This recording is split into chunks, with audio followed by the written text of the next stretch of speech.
They kicked down the door just as the rain pounded the windows. In that moment, Emma's heart froze because inside, her husband, broken and bleeding, lay crumpled on the floor, and the hooded figure looming above him held something she recognized all too well. Time slowed, fear crashed through her like a wave, and she realized nothing would ever be the same.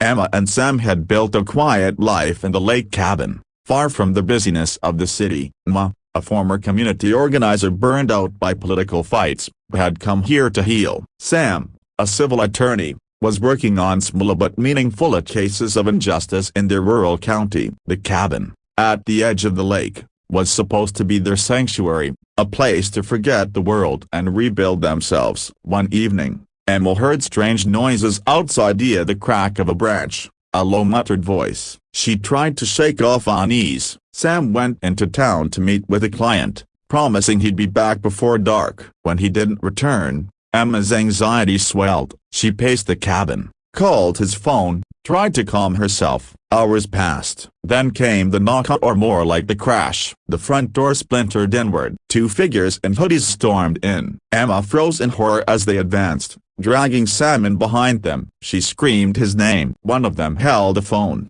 recording, a menacing glint in their eyes. They dragged Sam onto the floor. One demanded he hand over documents or evidence he had collected against corrupt officials in the county. Sam, battered and weak, refused. Emma, shaking but fierce, rushed toward them, trying to shield him. The lead assailant laughed. "You think this is a movie?" he sneered, twisting Sam's wrist. Emma grabbed a stool, smeared with rain, and swung it, but the man blocked it. In the scuffle, Emma's phone slid across the floor, screen up, recording everything. Emma felt waves of despair. Would Sam die here? Would her sanctuary be violated forever? And yet, beneath the fear, a burning resolve flared. She would survive this. For Sam, for the truth. One of the assailants pulled out a gun. Emma screamed. Sam, bleeding, whispered, "Don't let them silence it." The attacker barked orders. Emma backed away, huddled behind furniture, locking eyes with the gunman. She thought of every case Sam had taken, every oppressed client he had defended, every quiet promise they had made to each other. She would not let that be erased. Then, with sudden clarity, Emma lunged not toward the gun, but toward the window behind the hooded men. The glass was old. She smashed it with a chair leg. Rain and wind blew inside. The intruders turned. In the momentary chaos, Emma dove for her phone, already recording, then plunged through the broken window, glass cutting her arms, into the storm outside.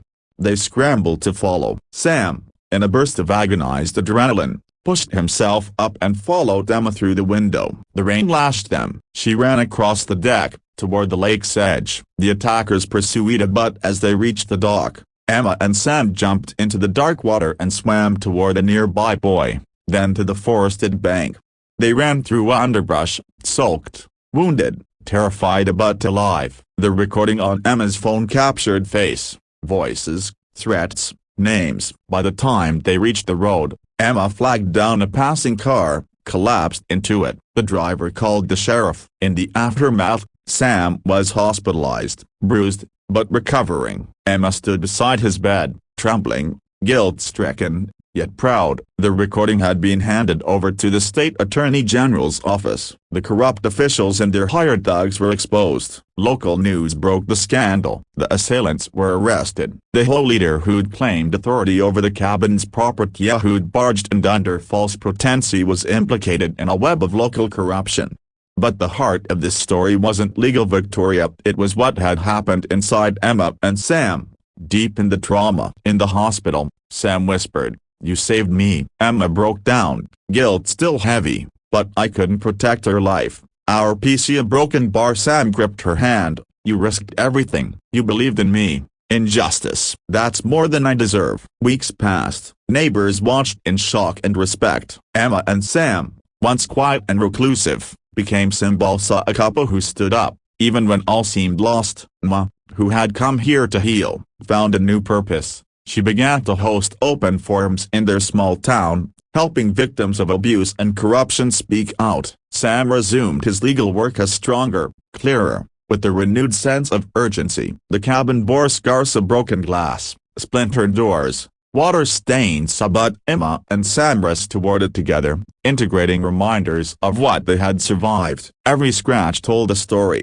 fear, betrayal, but also courage, resilience, truth. On a mild summer evening, as fireflies flickered over the lake, Emma and Sam sat on the newly repaired porch swing. Their hands touched. He said, softly, "We built something stronger than we had before," she replied, "and we'll keep building." The inspiring message: in the darkest moments, when the walls break and the threats loom, courage is born not from absence of fear but from choosing to fight for what's right. Sometimes salvation comes not in secrecy, but in exposure, letting the truth out, letting the light in. Emma and Sam's life was forever changed, but through loss and terror, they discovered that love, integrity, and relentless will can transform tragedy into testimony, and in that transformation lies hope for all who face injustice. And so when a storm rages, and intruders shatter your peace, remember, the hardest leaps through broken windows, into darkness can carry you to freedom, justice, and a future rebuilt on truth.